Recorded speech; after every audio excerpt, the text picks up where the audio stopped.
وبركاته. عاملين ايه الاخبار؟ النهارده هنكسر الروتين العادي.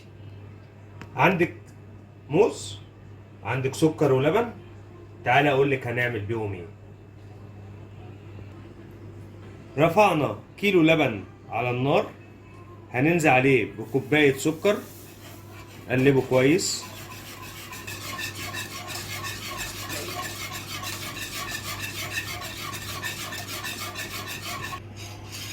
اللبن ابتدى يسخن معانا، هننزل برشة فانيليا صغيرة، قلب كويس. عقبال ما اللبن يغلي معانا هنجيب 4 معالق نشا، ننزل عليهم بكوباية ونص من المية.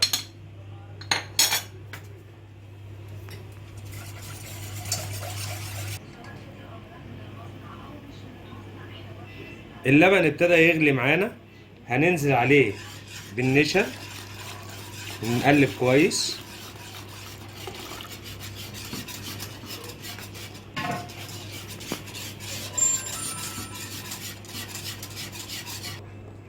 زي ما احنا شايفين، انا مش عايز اتقلها خالص على النار، انا عايزها تبقى كريمي كده. وبعد كده هنصبها في البولات، نغرفها في البولات بتاعتنا، وهقول لكم بعد كده هنعمل ايه.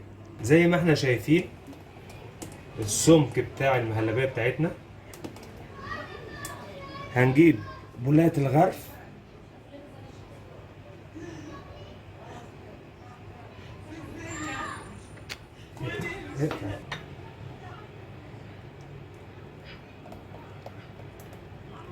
وما تمليش البولة قوي عشان لسه هنكمل فيها الطبقة التانية.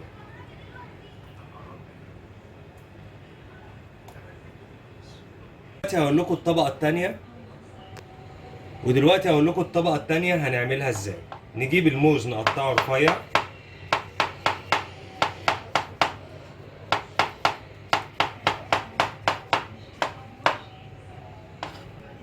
وهنبتدي دلوقتي في نعمل طبقة الموز. انا عايز المهلبية تكون يعني بردت معانا شوية.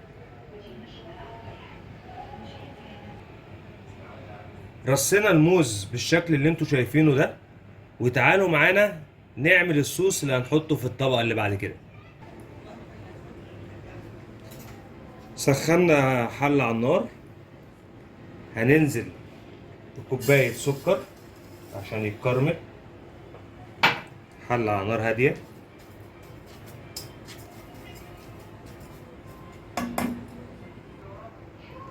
حوالي معلقتين مية،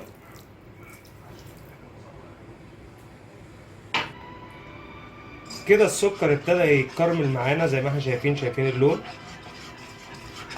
هزود بس اخر حاجة فيه، عندي معلقتين زبدة هنزل بيهم. انا موطي النار على الاخر، بصوا شايفين الدنيا فيها ايه. كده صوص الكراميل جاهز معانا، هنزل عليه، اعلي النار شوية وانزل بمقدار كوباية مية سخنة. متخافيش خالص، كل ده هيفك، كل اللي احنا شايفينه ده هيفك. الكراميل فك معانا خالص اهو، على نار هادية. اكون محضر له كوباية مية بنشا.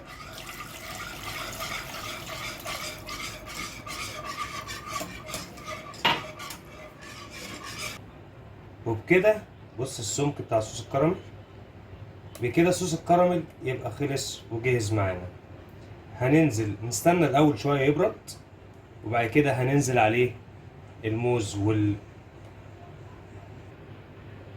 ننزل بصوص الكراميل.